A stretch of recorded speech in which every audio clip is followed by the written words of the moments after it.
বিসমিল্লাহির-রহমানির-রহিম।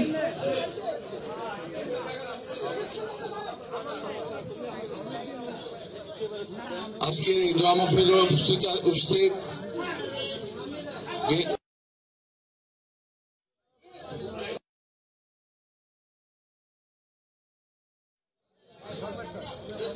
আজকে মরহুম আরাফাত রহমানের মৃত্যুবার্ষিকী উপলক্ষে আয়োজিত এই দোয়া মাহফিলের আয়োজক বিএনপির সিনিয়র যুগ্ম মহাসচিব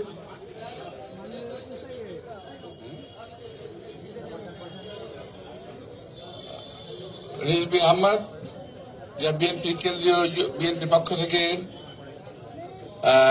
আয়োজন করা হয়েছে, এবং উপস্থিত আমার সহকর্মী ভাইরা, আসসালামু আলাইকুম। এই তাপটা নিয়ে তোমাদের সমস্যা কি হচ্ছে?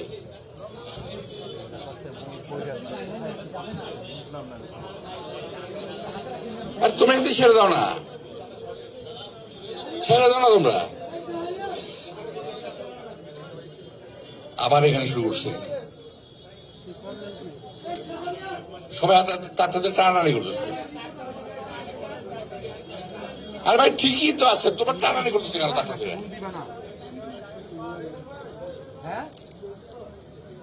প্রিয় ভাইরা, আরাফাত রহমানের কোকর এই মৃত্যুবার্ষিকী আমরা বহুদিন যাবৎ পালন করছি। অত্যন্ত অকালে তাকে খুব চৌকস কায়দায় হত্যা করা হয়েছিল। একদিকে মা অসুস্থ, নিজে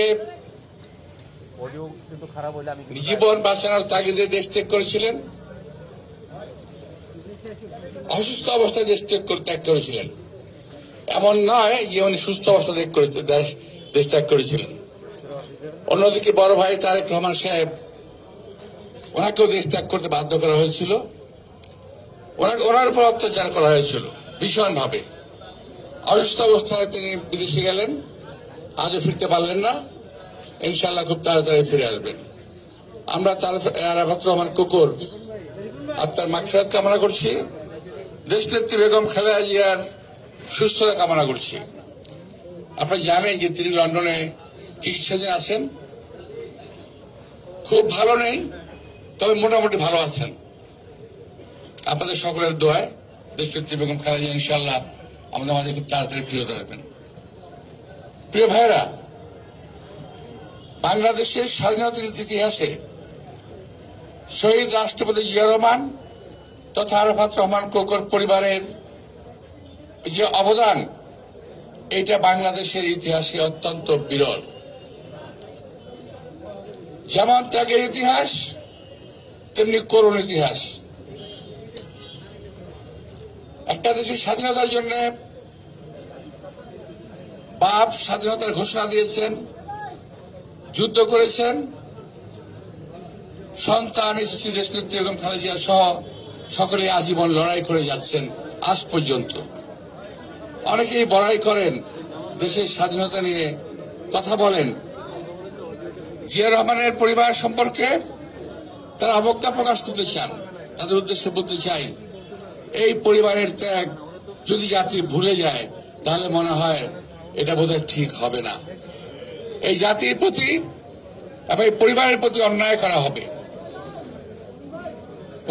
আরাফাত রহমান কোকো মারা গেলেন, তার ভাই বড় ভাই দেশত্যাগী, আর মা এখন পর্যন্ত চিকিৎসাধীন। আমি এখনো বিশ্বাস করতে চাই দেশনেত্রী বেগম খালেদা জিয়াকে কি বলে একটা স্লো পয়জনিং, সেই স্লো পয়জনিং এর মাধ্যমে একজন সুস্থ স্বাভাবিক মানুষকে হত্যার মৃত্যুর মুখের দিকে ঠেলে দেওয়া হলো। অর্থাৎ আমি মনে করি দেশনেত্রী বেগম খালেদা জিয়াকে মৃত্যুর মুখে ঠেলে দেওয়ার অর্থ হল এই দেশের স্বাধীনতা, সার্বভৌমত্ব এবং গণতন্ত্রকে মৃত্যুর মুখে ঠেলে দেওয়া। দেশনেত্রী বেগম খালেদা জিয়া এই দেশে পার্লামেন্টারি গণতন্ত্রের প্রবর্তন করেছিলেন। শহীদ রাষ্ট্রপতি জিয়া রহমান এই দেশে বহুদলীয় গণতন্ত্র দিয়েছিলেন। এই কথা আজকে কেউ অস্বীকার করতে পারবে না। প্রিয় ভাইরা, আজকে বহু মত, বহু পথ, বহু টেলিভিশন, বহু সংবাদপত্র আর ইদানিং কথা বলার সুযোগ পেয়ে বহু কথা বিএনপির বিরুদ্ধে, আমাদের দলের বিরুদ্ধে। আমাদের দু একজন নেতা তার নিজ দায়িত্বে দু একটি কথা বলে থাকতে পারে হয়তো কোথাও, আমি ঠিক দেখি নাই, আমি বাইরে ছিলাম। ইদানিং দেখলাম বহু লোক বহুভাবে কথা বলছে। কি বলছে? কেউ বলছে বিএনপি নাকি অনিলেভেন আনার পায়তারা করছে। তাদের উদ্দেশ্যে বলতে চাই, 2007 সালের 1/11 যে ভয়াবহ পরিণতি, এটা বিএনপির চাইতে কেউ বেশি ভোগ করে নাই। বিএনপির প্রতিটি নেতা কর্মী, সাধারণ কর্মী থেকে শুরু করে আমাদের দেশনেত্রী বেগম খালেদা পর্যন্ত এই 1/11 অনুসরণ থেকে রেহাই পায় নাই। তাকে নির্মমভাবে হত্যা করার চেষ্টা করা হয়েছে। আর আজকে ওনারাই অনেকেই বলেন যে বিএনপি 1/11 আনার স্বপ্ন দেখছি, চিন্তা করছে, কথাবার্তা বলছে। যদি কেউ কিছু বলে থাকেন, আমি জানি না, তার নিজ দায়িত্বে সেটা বলেছেন। বিএনপি কোন দায়িত্ব বহন করে না। প্রিয় ভাইরা, 1/11 নয়, যদি আপনারা এই ধরনের কথাবার্তার সংঘাত, বিভেদ এই 5ই আগস্টের পরে আজ যদি করতে থাকেন, তাহলে কিন্তু দেশের গণতন্ত্র কোনদিন চেহারা দেখবে না। আজকে বিভিন্ন রাজনৈতিক দল হঠাৎ করে, জানেন আপনারা, যে নতুন মুখে কথা ফুটলে বাচ্চারা যেভাবে কথা বলে না, আবল তাবল টলা বকতে থাকে। অনেক দল, অনেক ব্যক্তি যারা সে কথাবার্তা বলছেন, এমন ভাবে কথাবার্তা বলছেন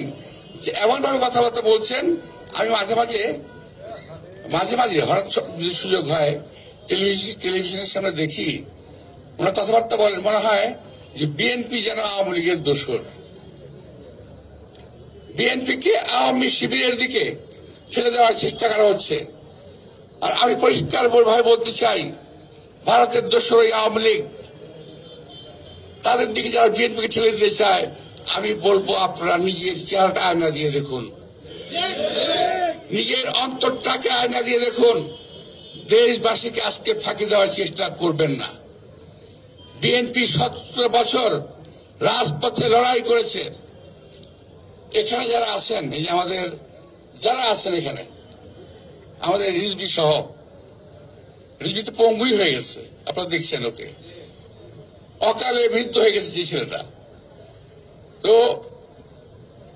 এবং আমার নিজের পরিবারের কথা যদি আমি বলি, আমার বিরুদ্ধে আমার জেল হয়েছে 11 বছর, আমার স্ত্রীর জেল হয়েছে 16 বছর, আমার ছোট ভাই 8 বছর জেল হয়েছে। 17 বছর প্রবাসী থেকে আজকে বাংলাদেশে ফিরত আসতে পেরেছে, আলহামদুলিল্লাহ। প্রিয় ভাইরা, এই নিপীড়ন শুধু আমার পরিবার নয়, বাংলাদেশের প্রতিটি বিএনপির নেতা কর্মীর উপরে নিপীড়ন গিয়েছে, প্রতিটি নেতা কর্মীর উপরে নিপীড়ন গিয়েছে। আজকে আমাদেরকে ঠেলে দিয়ে যাচ্ছেন অন্য শিবিরে। উদ্দেশ্যটা কি? আওয়ামী লীগের সিল মারতে চান, আমাদেরকে ভারতের দালাল বানাতে চান? এই কথা কখনো চিন্তা করবেন না। এই দেশে অতন্ত্র প্রহরী ছিল শহীদ রাষ্ট্রপতি জিয়া রহমান, এই দেশের স্বাধীনতা অতন্ত্র প্রহরী ছিল দেশনেত্রী বেগম খালেদা জিয়া, এই দেশে অতন্ত্র প্রহরী আমার এই নেতা কর্মী ভাইরা স্বাধীনতা সার্বভৌমত্বের জন্য চক্রান্ত করেন, যাই করেন। আমরা শুধু একটা জিনিস বুঝি, অনেকে বলেন যে বিএনপি শুধু নির্বাচন করে। আরে ভাই, নির্বাচন করি না, খারাপ সমস্ত আজে বাজে কথা আপনারা বলেন না।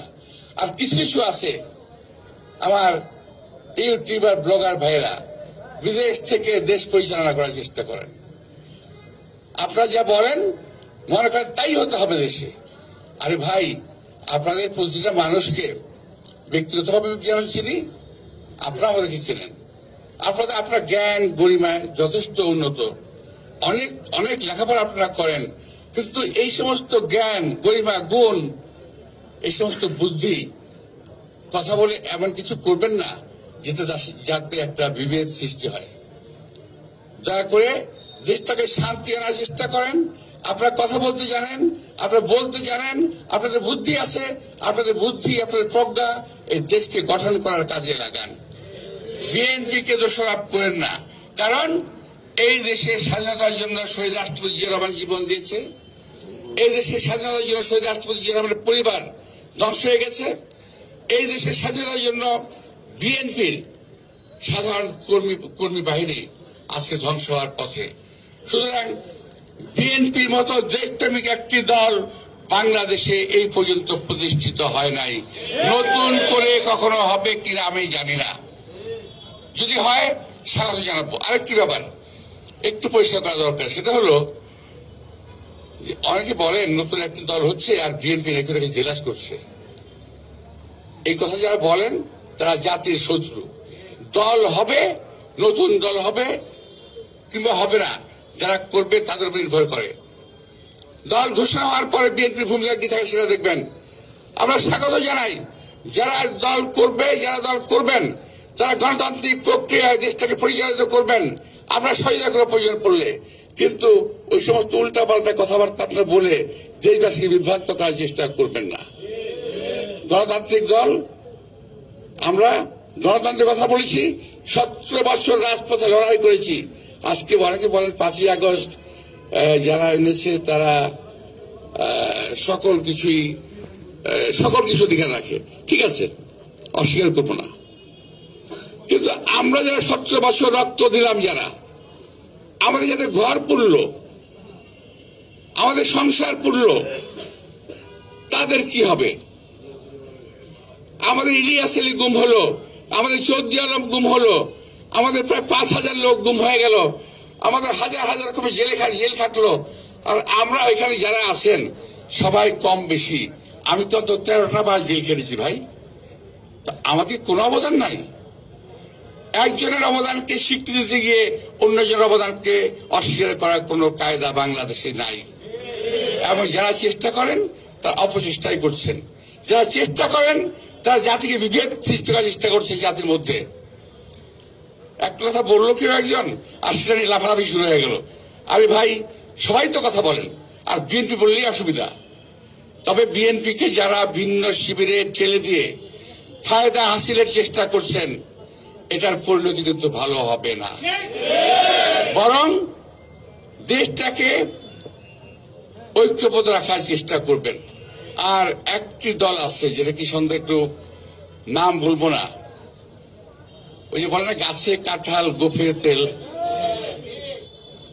ক্ষমতায় যাওয়ার জন্য পাগল হয়ে গেছে।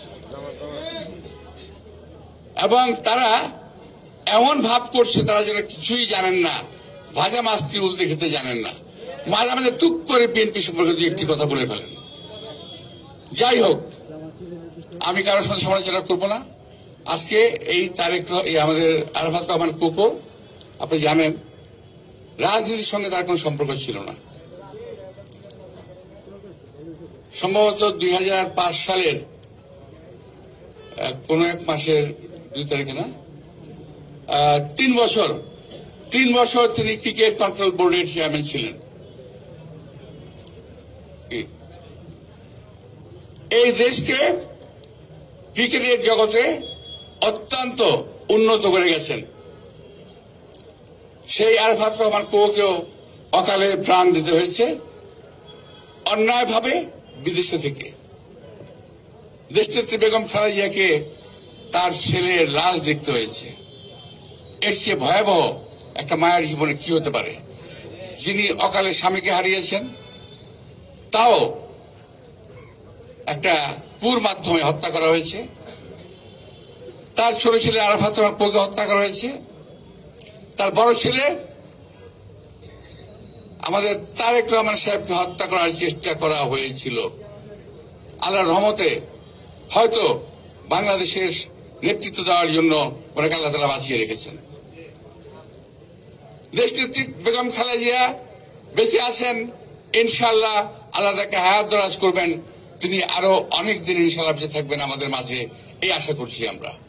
আমরা আজকে আরাফাত রহমান কুকুর আত্মার মাগফিরাত কামনা করে তার যে দুই সন্তান আমাদের স্ত্রীর তাদের প্রতি সহানুভূতি জ্ঞাপন করে এবং দেশনেত্রী এবং খালেদা জিয়ার আরোগ্য কামনা করে খুব শীঘ্রই তারেক রহমান আমাদের একটি চেয়ারম্যান দেশে ফিরে আসবেন আহ্বান, এই আশা করি আমার বক্তব্য শেষ করছি। সবাইকে ধন্যবাদ। খোদা হাফেজ। বাংলাদেশ জিন্দাবাদ। আসসালামু আলাইকুম।